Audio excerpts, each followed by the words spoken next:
Greetings for color fans and welcome here to Metarog's channel. And today I have a complete set video. I haven't done one of these in a while, especially since I've been in New Jersey and didn't have all my comics with me. But here I am at the Meta Cave for a week, so I'm going to be making a few videos and banking them for later on. So Bill, Comic Mag Musings, and I did a retrospective on the Invaders some time back. I'll put those links in the description in case you really want to see a deep dive into the Invaders. But today I'm just going to show the complete set of the original series, plus a few other little tidbits here that I thought would be interesting to throw in. All right, so I'm showing Avenger 71 because, as you can see, it has Captain America, the Torch, and Submariner. And later on in Invaders Annual #1 from 1977, they explained that that was the Invaders and why Captain America was using his triangular shield and Submariner had those black shorts instead of their round shield and the green shorts. That explains it in this story here in Invaders Annual #1 with a great Alex Schomburg cover there. So anyway, I just thought I'd start that off so that clear that one up. Well, most of you probably already knew that. Actually, the first appearance of the Invaders, non-retcon version, is here in Giant Size Invaders #1, cover dated June 1975. Roy Thomas did, I think, the writing on just about all of these. He was really the brainchild behind the creation of the Invaders. He was a big fan of these characters in World War II.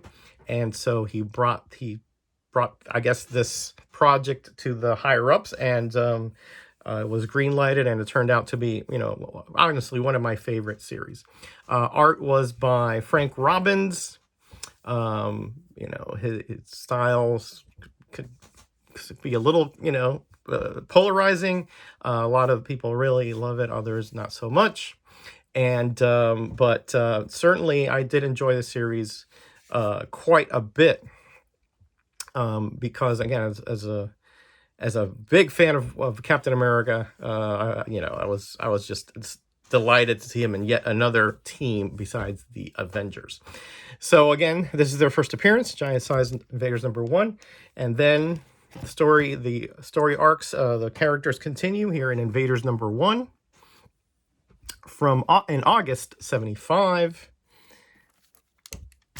Here we have #2 versus Donar, God of Storms. Actually, there are several gods that which were actually aliens in that storyline, as I recall. Here's #3, where they're fighting each other. But I believe the Red Skull had mind-controlled some of them, and that's why they're fighting each other. And you'll see there's no Bucky or Toro because they're off to actually recruit superheroes to fight the Red Skull and the Invaders. But here we are, the Invaders are fighting the UFOs. I'm sorry, U-Man, not the UFOs. UFOs are Hulk villains. The U-Man there. And here, #5. I think that is when the Red Skull has them in thrall. And by the way, Bucky and Toro were part of the Invaders, even though they were teens. Yeah, child endangerment apparently was not a problem back then. Here is the Liberty Legion, which again was created by Bucky to help reel in the Invaders and against the Red Skull. And there we have Red Raven, Jack Frost, the Patriot, and Miss America over here. And Miss America is particularly intriguing because she was part of the All-Winter Squad with Captain America, Submariner, and Human Torch, along with the Wizard. And here we have the first appearance of Baron Blood, who was actually an Englishman, but was bitten by Dracula, I believe, and sympathized with the Nazis. I don't remember exactly why. And here we have Lord Falsworth, who became the Union Jack, British superhero. And I believe was it his sister, his daughter? I think it was his daughter, Lady Falsworth, became, there she is over here, became later on Spitfire. There they are taking on Baron Blood in that cave, which they stop him, shall we say. And here is, I think this is mostly a reprint. Not one of my favorites things to see when I'm trying to buy comics back then for 30 cents. But anyway, that's what it was. Reprint from the Golden Age, probably. And here is number 11. It's the Blue Bullet. Not the best villain ever, to tell you the truth. And there is indeed Lady Fallsworth as Spitfire. She had to have a transfusion from the Human Torch, I think, and thus gained speed powers. Here's number 13, starring as well with the Golem, the monster of Hebrew legend, I do believe.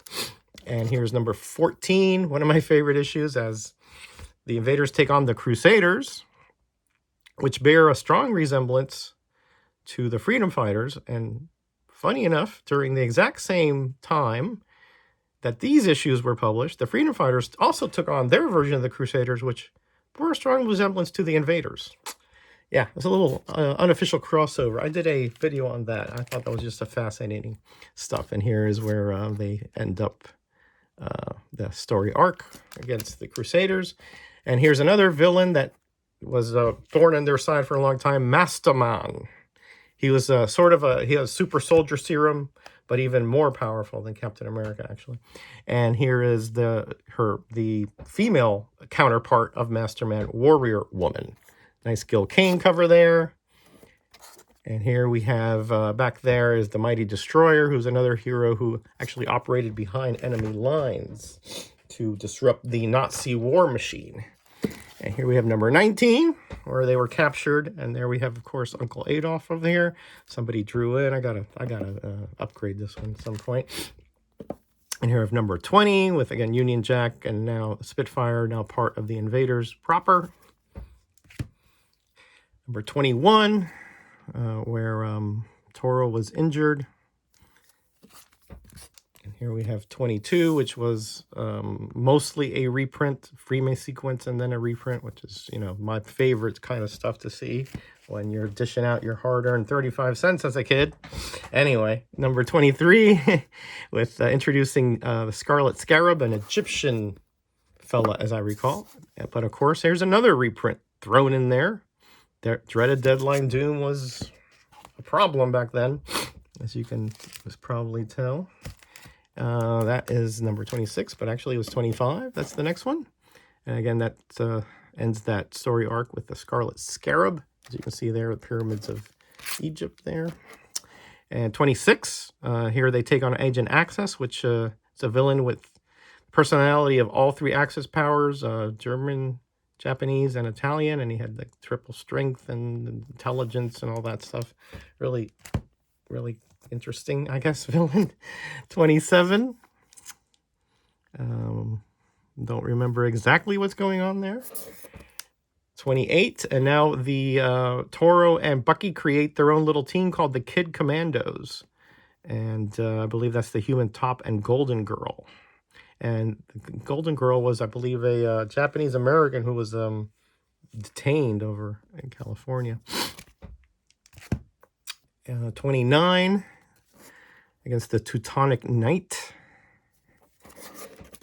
And 30, continuing the fight against the Teutonic Knight and that flying death revolving saucer weapon. Here we have 31. Invaders meet Frankenstein. Notice it says Monster Unleashed. Maybe a riff on Monsters Unleashed, the magazine Marvel had at the time. And 32, Thor shows up. Yeah, he was around back then. He's very long-lived. But here, I think Adolf convinces him to fight on the side of the Nazis, but I think later on he realizes that's not the best idea. And here's the second part of that story arc, number 33. 34, here we have Union Jack and the Mighty Destroyer, Spitfire. I believe at some point here the Union Jack is crippled, I think. And here's 35, and now we have the Wizard coming in. So the old Winter Squad is almost all together here. And number 36 against Iron Cross, kind of a Iron Man version of the German version back in World War II. And here, again, we have that Iron Cross. And notice back then we have the Red Raven. So I guess the Liberty Legion is, yeah, I guess that's right there. Guest starring the Liberty Legion. That's a lot of heroes to go up against that guy. I don't think he's got a chance there. And here we have number 38. Now we have introducing Lady Lotus, and again, U-Man shows up again. We're getting to the end here. There's U-Man holding up Golden Girl. Looks like he took care of the Kid Commandos, but the invaders are coming in to rescue them. And the final issues here, Baron Blood, number 40, and the final issue where they sort of combined a couple issues that made it a giant size, and they took care of Baron Blood, U-Man, Masterman, and Warrior Woman. A lot of the different villains that they met previously. And that was the last issue, unfortunately. Now, I did put here a couple of the Invaders mini-series from 1993. So again, many years later. I believe that last one was 1979. But it kind of had the vibe there of those comics, and it was written by Roy Thomas. There's number 1. As you see now, Miss America and the Wizard have joined, and they're going up against Battle Axis, which were actually, I believe, Americans that sympathize with the Germans, I believe. Spider Woman or something. Spider Queen, Strongman, Human Meteor. I think that's who they were. I haven't read these in a while. And here we have Blazing Skull coming in. Oh, I believe this guy was Voltron. I think he was a villain. That's number 4. Hold on, where's 3? There, 3. And there is the Golden Age Vision appearance. So I thought this was kind of interesting because they just brought in a few different characters. All right, almost 12 minutes. So I think that's pretty good for the whole run there. Hope you enjoyed that. I'll be back hopefully next week with another video. Be kind to each other. Be blessed. Be back. Bye.